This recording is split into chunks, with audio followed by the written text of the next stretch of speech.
ตะท่อถอยแต่อันยัดก้อยกอบรอดยามกึทรอกึจิเบือน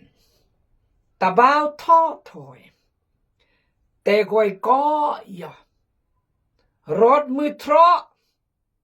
กึจิมออากายพระเจ้าอำพลงรอเลอดี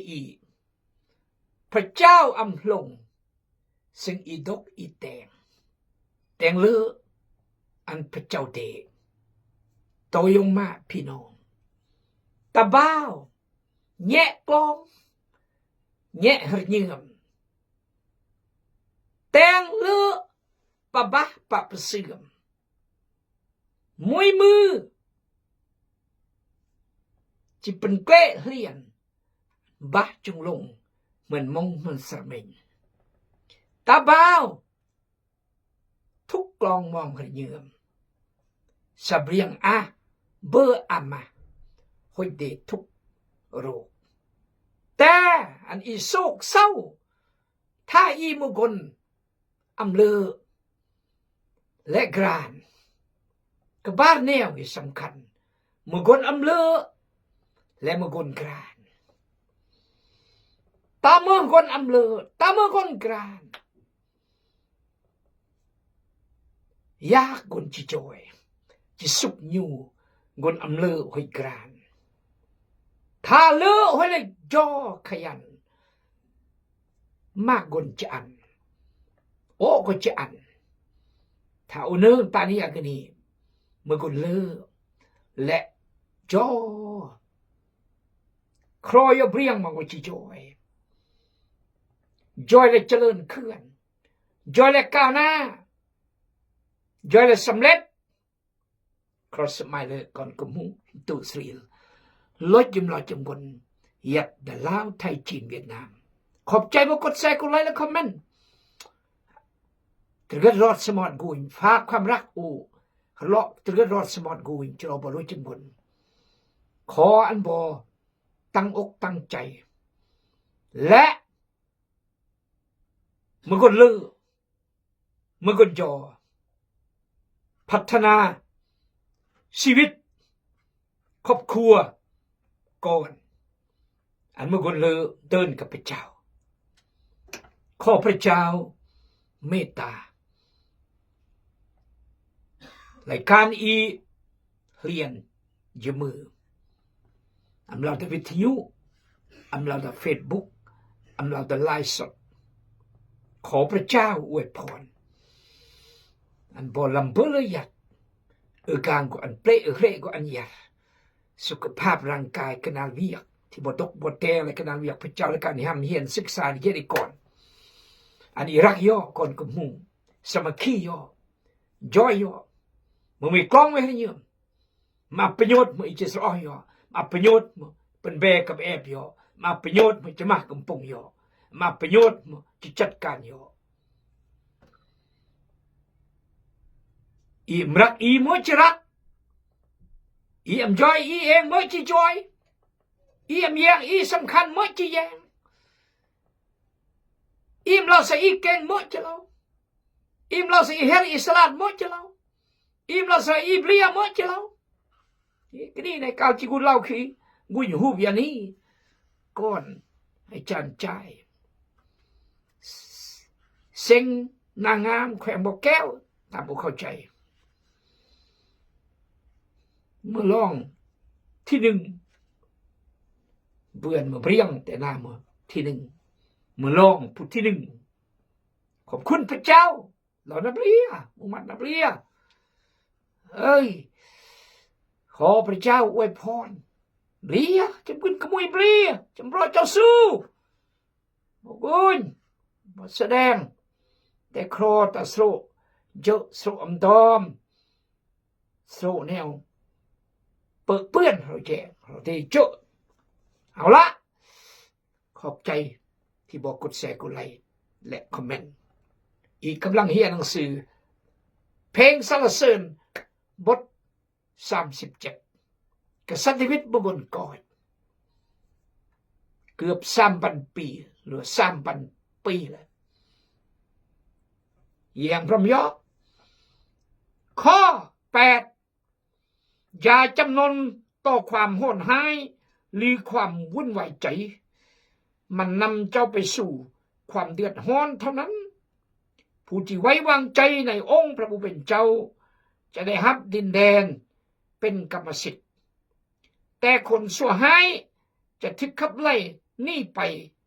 หมดสิ้นอีกบ่ดนคนชั่วร้ายจะดับสูญไปเจ้าอาจซอกหาพวกเขาแต่จะบ่พบแต่คนทอมรอยูรจะบ่ได้รับ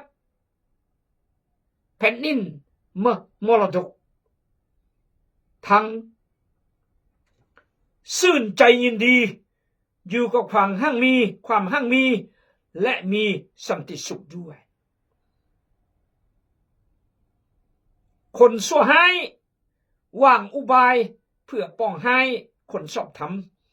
เพราะเขากึ่งตาเบิงลาวด้วยความเกลียดชังยิ่งแต่องค์พระผู้เป็นเจ้าหัวควันใส่คนชั่วร้ายทั้งหลายเพราะพระองค์รู้ว่าในบ่ดลพวกเขาจะถูกทำลายก็เล่าคีเมื่อประสบการณ์ที่คืออีกที่เฮียนพระมิวถ้าพี่น้องพลาดอำยังละเอียดพี่น้องจะอำเนิงซะตะสิอุนเรามาและพระคัมภีร์จุลมาอีเดอันอีตั้งใจยังร่วมยออธิษฐาน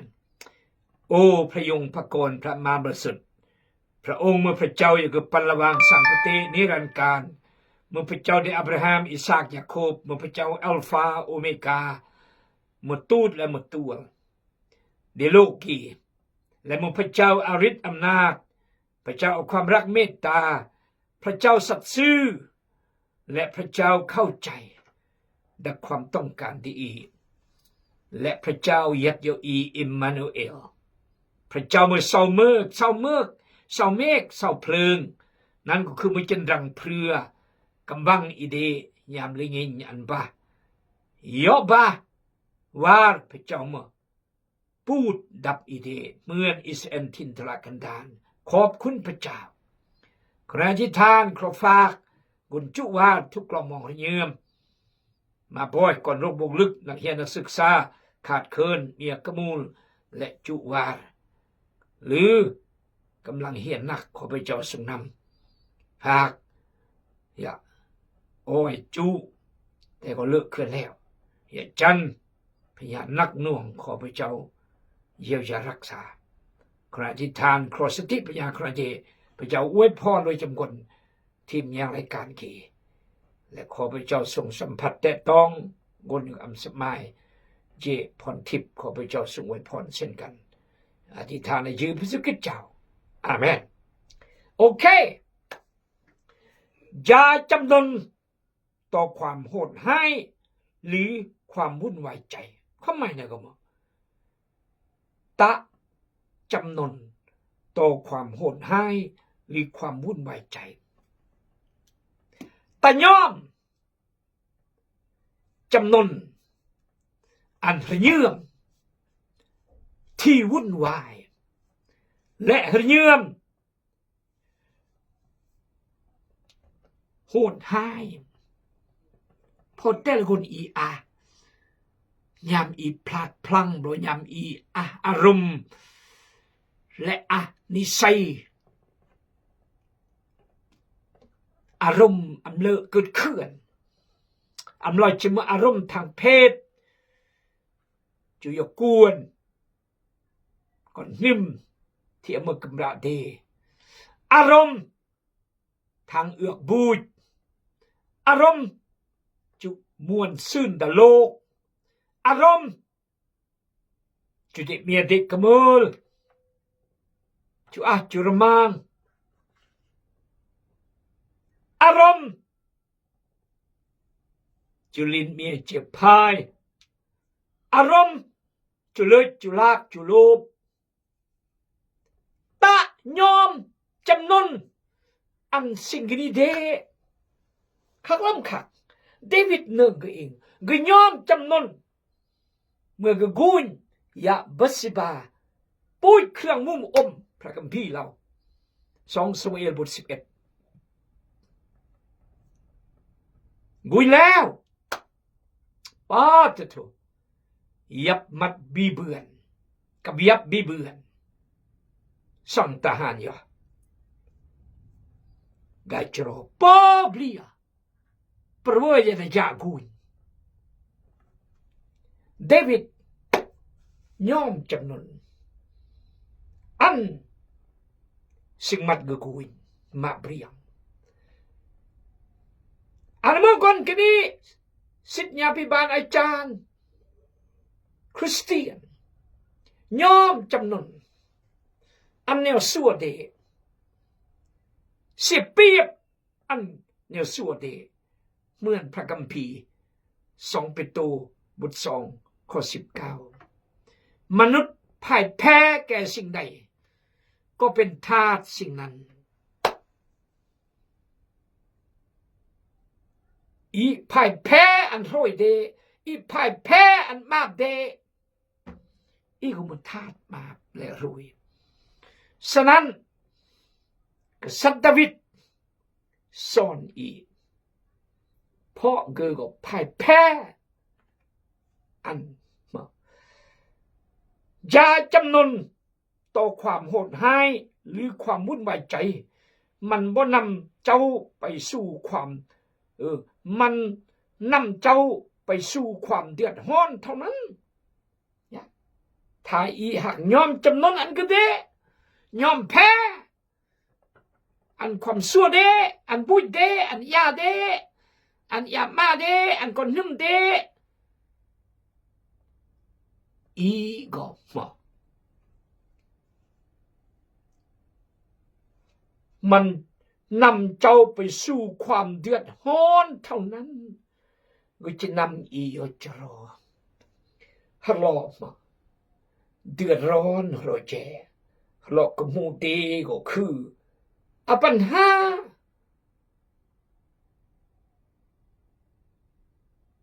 กุยกำรากุยก้อนกุยยองมาใต้แฮมกุยยอในคริสตจักรเดือดร้อนอะไรกันนี่คริสตจักรตะลายยอครอบครัวตะลายยออันนี้สิ่งอีเบือนเมื่ออียอมจำนนอันรอสัวเดสุดยอดพระคำพระเจ้าฮาเลลูยา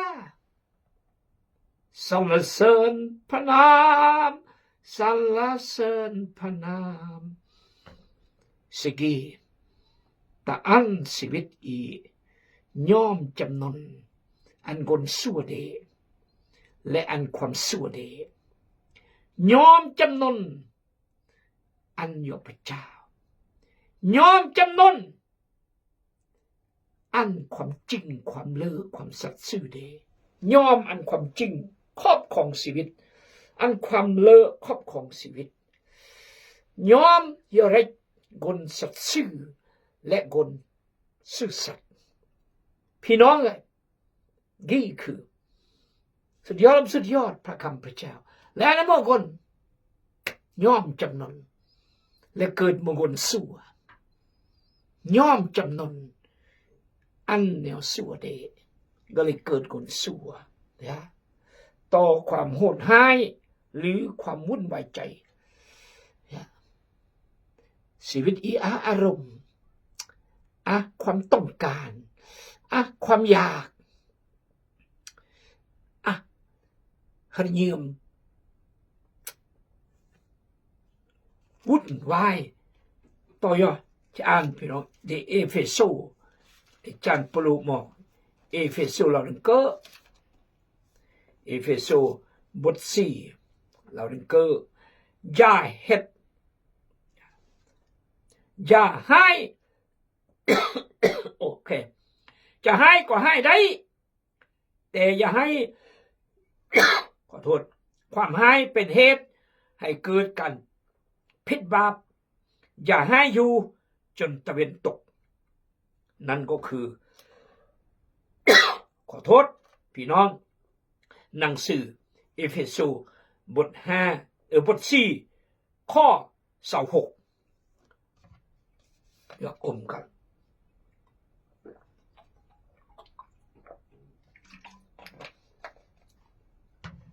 จะร้ายก็ร้ายจุงจะเกียดก็เกียดจุงจะกำรึงก็กำรึงจุงแต่ตาอันมัดบรีกูดจะกลียอก็กลีจุงจะร้ายจุงกุลมัดยอก็ร้ายจุงแต่ตาอันมัดบรีกูดถ้าอ่านต่อยอมึงเราถึงหมดอ่านพี่น้องดีอย่าปล่อยโอกาสให้มันอย่าปล่อยโอกาสให้มันถ้าอีหักรักษาอูนเป็นมือสองมืออาทิตย์สองอาทิตย์เป็นเดือนเป็นปีครวยมารสตานหมดสนวนกันนี้หมดฮัลโหลเกียรติฮัลโหลรายกันนี้ฮัลโหลโมโหกันนี้ฮัลโหลจูปวดกันนี้พัฒนาเขื่อนดักกันสึกกำปั้นนวดย่อบรามโจมตีแล้วก็ซอกกุ้มซอกก่อนเดแล้วก็อันอากุ้มเดต่อต้านต่างนายก็ซอกกุ้มเดต่อต้านตากีต่อต้านอยากนายต่อต้านอยากกีเลยตลาดโยเพราะมาอำกายสารภาพอำกายแก้ไขอำกายใกล้เคียโยดะเรื่องที่เดร้ายต่อโยเลยโยเมื่อพิษกินี้สุดแล้วแต่อันนี้ฮีบแก้ไขก้าวมันบริกูดความหมายเนี่ยบอกก็คือถ้าหากกุยยอมันบริกูดแล้วก็มันบริเลียนแล้วก็กูดอันเลอถ้ากุยยอ5 โมงแรงเอาเวลาดักไหนมันบริจะกูดแล้วถ้ากุยยอมันบริกูด7 โมงจะถูกเสื่อมปะแล้วก็มัดมืออีกแล้วมันบริไก่กูดนี่คือพระคำที่พระเจ้าบอกเหลือล้ำเลอะพี่น้องโอ้ฮาเลลูยาต่อยอข้อ9ผู้ที่วางใจในองค์พระผู้เป็นเจ้าจะได้รับดินแดนเป็นกรรมสิทธิ์แต่คนชั่วร้ายจะถึกขับไล่หนีไปหมดสิ้นโอ้อธิบายแล้วเมื่อปลาเยี่ยมกับพระเจ้าจะเบือนดินแดนตาอะไรก่อนดินแดนไอ้จานคนกันนี้ดินแดนเด็กก็คือกางกะยะและโบสถ์ก็มสิทยาพิบาลอาจจะ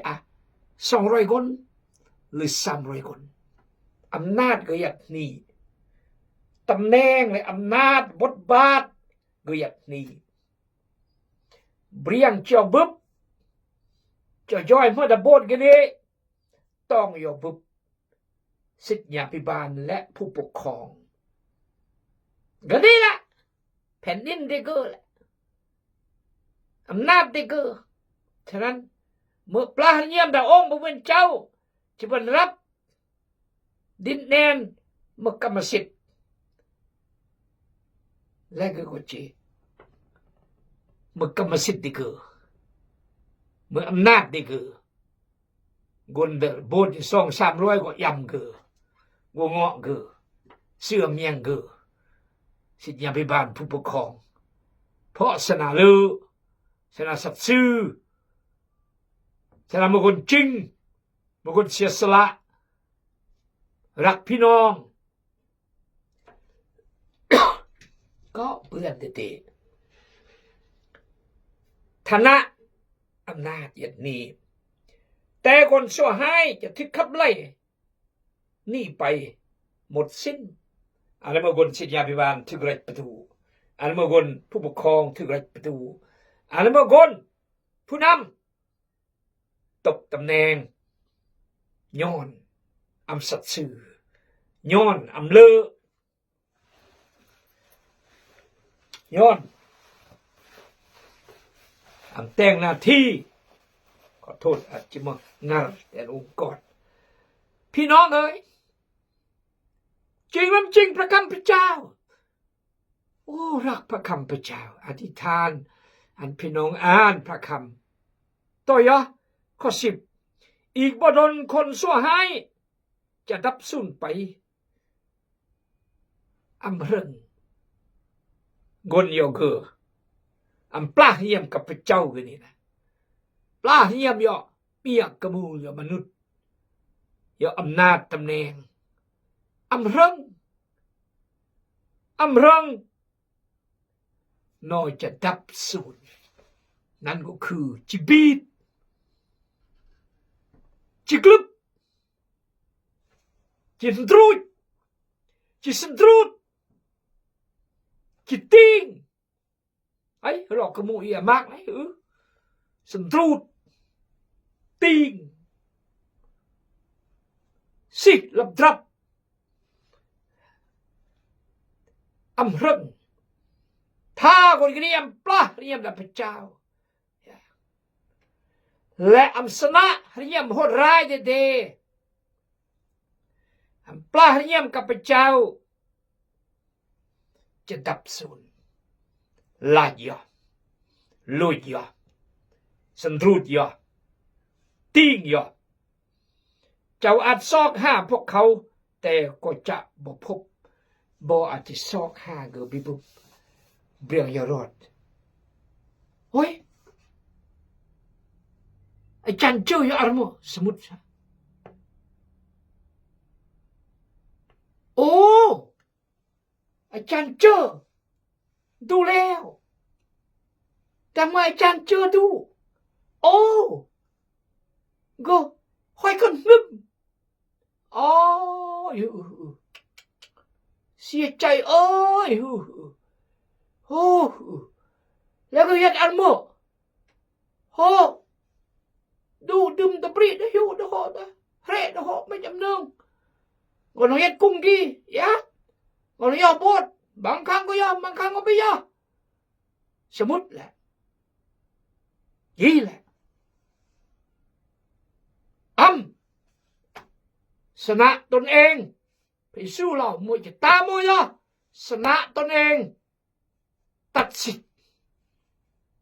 และกล้ำสองกันแคนเดยรักพระเยซูอ่านเมื่อคนละอาจารย์สิทธยาพิบาลสองบีบุบบางคนลำห้อยก่อนเนมือระบุยลบกระมือกลอยยอดทำแต่งเวียกพระเจ้าสองเมียกระมือพี่น้องเอ้ยอำเริงบุญสู้จะดับสูญไปบ่จะซอกก็บีบุบเอาจิบุบโอ้จันเจอนี่โอ้จิบุบก็ต้องยอดเร่กันหัวแหละมีแต่สนามหัวก็ดึมแต่สนามหัวทำนองนี้แหละพี่น้องตามชีวิตอีเมื่อแบบนี้อันยัดแผ่นดินกันเลยดัดตำแหน่งกันนี่ดัดบทบาทกันนี่และอำนาจและความเลอและวิยกเจริญเคลื่อนริ่งเคลื่อนความเคารพนับถือความเสื่อถือเด็กยงมาพี่น้องต่ออาจารย์กันนี้ริ่งเคลื่อนความรักความแพงเด็กพี่น้องต่ออาจารย์กันนี้ริ่งเคลื่อนและอาจารย์กันนี้แห่งรักพี่น้องแห่งลือชาเทศชายสอนดูแลแปรเลียงเยี่ยมเยียนหานโดยหยุดงานมาอย่างนี้กุยอาจารย์แล้วปะกำระปะกรแบ่งปันพระคัมภีร์เมื่อก็ยองเมื่อก็ชมอีกทีเลยก็เมื่อ จะได้สอบไม่บุบหรือจะได้บุบเบียดนี่เรียเจ็บดอมซื้อเสียงอาจารย์กันนี่ดังยอเหมือนอาจารย์เจอบุบยอมเมพี่น้องขักเริ่มขักพระคำพระเจ้าถ้าพี่น้องพลาดเสียใจยังซ้อม4-5 รอบอาเมน